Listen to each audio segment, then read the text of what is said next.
السلام علیکم ناظرین۔ حضرت آدم علیہ السلام سے پہلے 28 قسم کی مخلوقات آباد تھی۔ سب سے حسین مخلوق کون سی ہے؟ کیا آپ جانتے ہیں سیدنا آدم علی نبینا وعلیہ الصلاۃ والسلام کی دنیا میں تشریف آوری سے پہلے زمین پر 28 قسم کی مخلوق آباد تھی۔ مختلف زمانوں میں کئی ہزار سال عجیب اور غریب مخلوقات یہاں آباد رہی ہے۔ جنات کے بارے میں تو سبھی جانتے ہیں کہ آدم علیہ السلام سے پہلے یہ آباد تھے، پھر انہوں نے سرکشی کی تو اللہ تعالیٰ نے فرشتوں کو بھیجا جنہوں نے جنات کو قتل کیا اور زمین سے نکال کر جزیروں میں بیچ دیا۔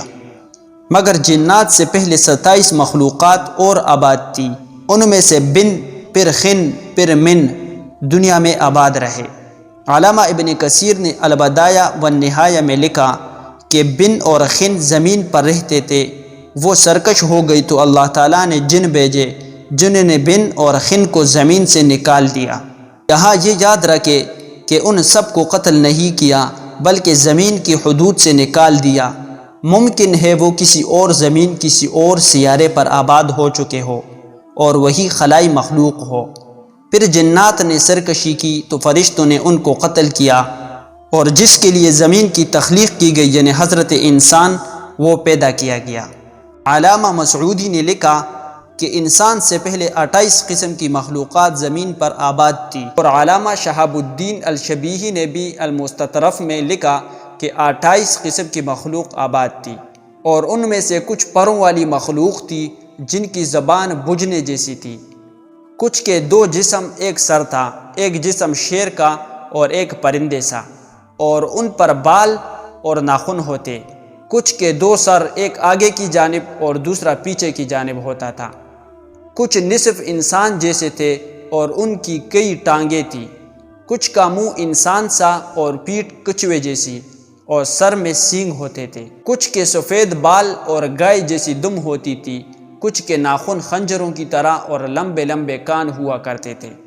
علامہ مسعودی نے ایک جگہ لکھا کہ آدم علیہ السلام سے پہلے 120 مخلوقات آباد تھی، اصل میں 28 ہی تھی، باہم شادی کی وجہ سے وہ مزید الگ الگ ہوتے گئے اور یوں 120 عجیب اور غریب مخلوقات بن گئی، اور سب سے آخر میں حضرت انسان کو پیدا کیا گیا جو سب مخلوقات میں حسین اور جمیل ہے۔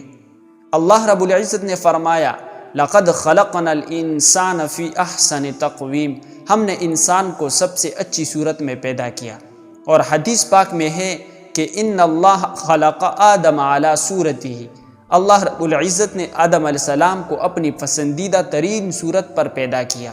سابقہ مخلوقات میں سے کچھ کے نشانات ملتے رہتے ہیں جن کو سائنسدان ڈائناسور وغیرہ قرار دیتے ہیں، اور کچھ سمندروں، جزیروں میں چھپے ہوئے ہیں۔ الجزائر میں موجود بہت بڑے پہاڑی سلسلے کے غاروں میں مذکورہ کچھ مخلوقات کی ان کے زمانے کی تصاویر ہے جو دریافت ہوئی ہے۔ اس سے بھی کچھ اندازہ لگا سکتے ہیں۔ بعض کے نزدیک یاجوج اور ماجوج انہی سابقہ مخلوقات میں سے ہے جو اب تک سکندر اعظم کی بنائی دیوار کے پیچھے بند ہے، اور بعض احادیث میں 2 عظیم شہروں کا ذکر ہے جو اس دنیا سے بھی بڑے ہیں، ایک مشرق میں ایک مغرب میں، وہاں بھی مخلوق آباد ہے۔ انشاءاللہ وہ دلچسپ حدیث پاک اگلی ویڈیوز میں بیان کی جائے گی۔